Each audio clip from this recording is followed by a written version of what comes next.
Wherefore, Series 2, Episode 7. Clarissa has always thought that the full moon basis for werewolf transformation is daft. This is a considered philosophical position born of formative years spent staring out of classroom windows and overthinking things. Fortunately for Clarissa, she went to a very small school where saying you were contemplating the nature of transformation in folklore was considered a decent reason for staring out of the window, even if it did mean failing to complete your non-Euclidean geometry exercises. The moon is, of course, a very good symbol for transformation. The werewolf is an excellent metaphor for the experience of being a teenager, and who really uses any of the non-Euclidean geometry they studied beyond the age of 12? It just doesn't come up for non-specialists, and most people are non-specialists. The idea of transformation has always been important to Clarissa, but until this last year it did not include any notion about turning into a large cow at the full moon. She didn't even know what an auroch was prior to becoming one. It has been a bit of a system shock. It makes her wish she had spent more time studying illogical numbers and the physics of non-conservation of mass. How are you supposed to know as a teen what will prove important in your later life? She can remember algebra, which is useless, but not the way to plot irrational equations into a chart, much less how to apply them in a ritualistic context. There are people she could ask about this, but they would want to know why, and Clarissa doesn't really like talking about this stuff. Also, the people she could ask are terrifying, and she never wants to see them again. So much for an alternative education. The first time it happened, she remembered nothing about changing, only the horror of being naked with strangers. Being told what had happened made her angry because it all seemed so impossible, so preposterous. But in the midst of all that, the overwhelming allure of having shapeshifted into a female auroch. Sometimes she is angry with the whole auroch thing, that there should be transformative energies in her life that only serves to turn her into a cow at full moons, is so bloody unfair. But the other side of it is the existence of this incredible transformative magic that means anything might be possible. Tasha is the first member of the herd to shift deliberately, and it doesn't take Alfred long to catch up. After that, there's not much logic to who is able to do what and when. Amy cracks it quickly, but Amy is clever and innately magical in other ways. She tries to explain how to do it and mostly can't. They have arguments over it, born of frustration and distress. And yet they do not break up. This is alien territory for Clarissa, being free to feel and express complicated, unhappy things and still be lovable, still be accepted. It turns out that Amy's ideas of normal in a relationship are radically different from Clarissa's.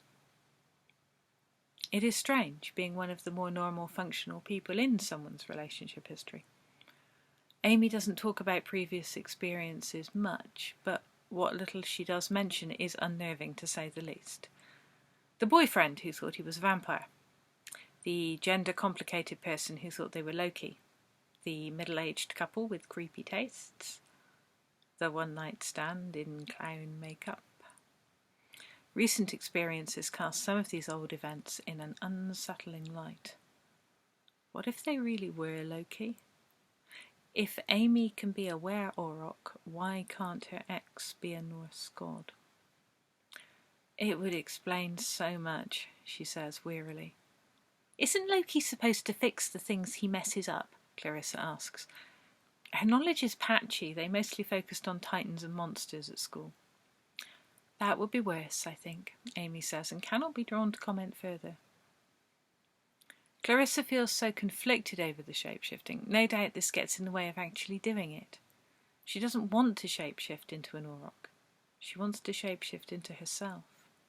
Hands and feet a little more delicate. Chin a little smaller and never in need of shaving. Curves. All these things that otherwise will take time, surgery, persuasion and patience to win from medical gatekeepers. She just wants to be properly herself already. It is hard to work with magical transformation while also being angry about it. Then as March progresses and other countries go into lockdown, the need to control the change gets ever more urgent. What if lockdown happens here? What will become of them if they are not allowed outside, but the full moon shapeshifting takes them out by force? There is real fear in the herd about what this might mean for them. What extra hazards will they face? They will need to be able to choose where and when to shift. There is no knowing what will happen at the full moon in March. Panic does not make it easier to change shape. Fear does not aid concentration or control. How even do you start? Tasha talks about it as something that happens in her bones first. For Alfred, it is primarily an emotional experience that moves out into his body. Amy does clever things with her breathing as she visualizes herself changing.